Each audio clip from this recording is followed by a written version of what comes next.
Clémence Guettet. Bonjour. On est effectivement au lendemain de ce débat et à la veille de cette interview du chef de l'État sur le même sujet, le soutien de la France à l'Ukraine. Ce sera d'ailleurs à suivre demain soir, notamment sur TF1.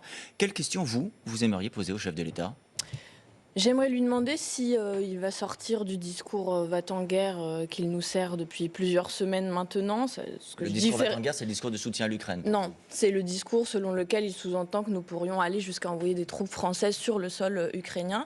Et j'aimerais lui demander s'il va enfin porter la voix de la France fortement pour une solution diplomatique et pour la paix. Vous avez remarqué qu'hier, le gouvernement et le Premier ministre, lorsqu'ils se sont exprimés, n'ont pas parlé de troupes combattantes au sol. Il y a même eu une très large majorité. Vous savez qu'il l'a confirmé au chef de parti quand il les a vus la semaine dernière. Vous avez noté aussi que tout le monde a eu des interprétations différentes des propos d'Emmanuel Macron, mais vous avez raison sur le fait que certains ont entendu que tout était possible.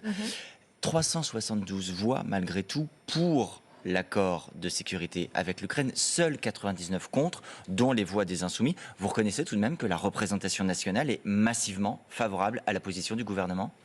De toute évidence, il y a eu un vote là-dessus. Je veux quand même nuancer ce que vous venez de dire, c'est-à-dire que le vote ne portait pas sur l'accord, qui de toute façon a déjà été signé par le président le 16 février, sans demander l'avis de personne, ni du Parlement, ni de personne. L'accord est déjà signé, donc nous avons voté sur une déclaration du gouvernement qui, grosso modo, visait à valider, à plébisciter son attitude. Nous ne sommes pas d'accord, donc nous avons voté contre. Par ailleurs, de toute façon, ce vote était totalement non contraignant.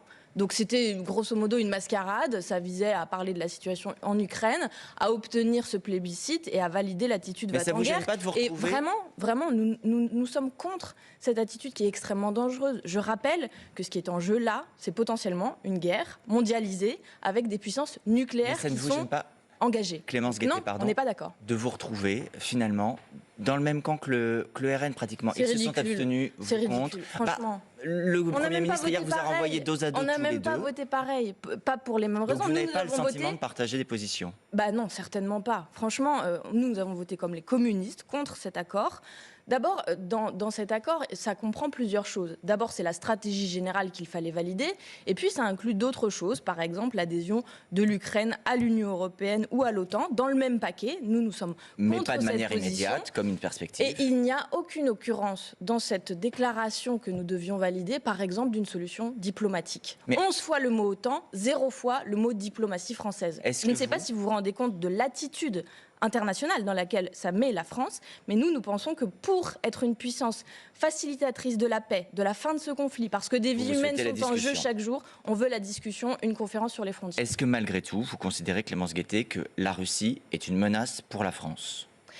Nous ne sommes pas en guerre avec la Russie et nous ne voulons pas entrer en guerre avec la Russie. Alors, évidemment, par exemple, il y a des cyberattaques qui ont été documentées sur les ministères. Nous avons des solutions. Il y a une agence nationale de la sécurité informatique dont les moyens doivent être renforcés. Et par exemple, pendant la loi de programmation militaire, on avait proposé un amendement qui allait en ce sens, qui a été rejeté par les macronistes. Je ne veux pas qu'on joue à agiter des peurs. Voilà, qui complètement biaise la rationalité de ce débat. Gabriel Attal parle d'un cataclysme, d'un risque de cataclysme. Oui, si la Russie l'emporte, vous ne partagez pas l'analyse. Je pense que ça fait partie de cette escalade dans le vocabulaire qui vise à se faire peur. Le rôle de la France, c'est d'arriver à négocier la paix le plus rapidement possible pour les Ukrainiens. Pour le peuple, pour les gens qui souffrent chaque jour, parce qu'une guerre, ça n'est pas que des mots dont on discute depuis un salon doré. Voilà. C'est très concret, il y a des vies humaines qui sont en jeu, donc on propose cessez-le-feu immédiat, conférence sur les frontières et arriver le plus vite à une solution diplomatique qui permette la paix. Vous avez le sentiment que le gouvernement est en train d'instrumentaliser la guerre en Ukraine à des fins électorales, puisqu'il y a des européennes le 9 juin prochain ?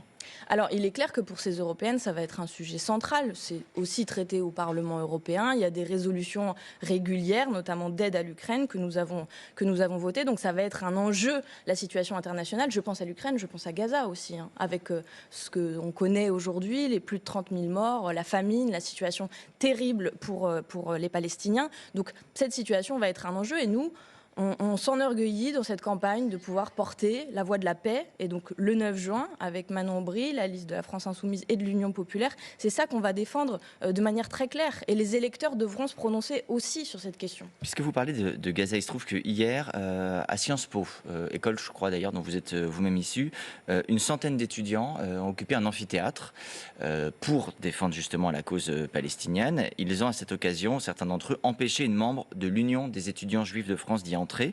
La direction de Sciences Po et la ministre de l'Enseignement supérieur ont condamné cette action. Est-ce que vous condamnez également cette attitude ? Alors, il est clair que s'il y a eu des propos antisémites, je les condamne très fermement. Ça n'est pas une opinion, c'est un délit. Donc ça, c'est très clair. Ce que je veux dire aussi sur cette mobilisation à Sciences Po, c'est que c'est une école internationale où il y a beaucoup d'étudiants étrangers qui sont un peu surpris aussi par la passivité de la France vis-à-vis de ce qui se passe à Gaza. Et je pense que là, l'urgence, c'est d'aller beaucoup plus loin dans la réponse que nous devons apporter, là aussi pour obtenir un cessez-le-feu et arrêter avec les massacres quotidiens d'aujourd'hui. Mais ça ne justifie pas, donc, si je vous comprends bien, d'empêcher l'entrée à une conférence, à un débat, à une membre de l'Union des étudiants juifs de France. Je n'y étais pas, donc je ne sais pas comment la situation s'est déroulée. Ce qui est certain, c'est que l'antisémitisme n'a pas sa place, doit être condamné très fortement, et les violences n'ont pas leur place non plus. Ça vous paraît totalement déplacé quand le reproche vous est fait, également quand je dis vous, les insoumis, de parfois mordre sur la ligne. Quand Rima Hassan, par exemple, qui est sur la liste, a dit qu'il était vrai que le Hamas menait une action légitime, est-ce que vous-même, vous ne sortez pas du cadre ? Elle n'a pas dit ça. Elle n'a pas dit ça. Rima Hassan est donc notre candidate sur la liste des européennes. Le 9 juin, je le rappelle, il faudra aller voter très massivement.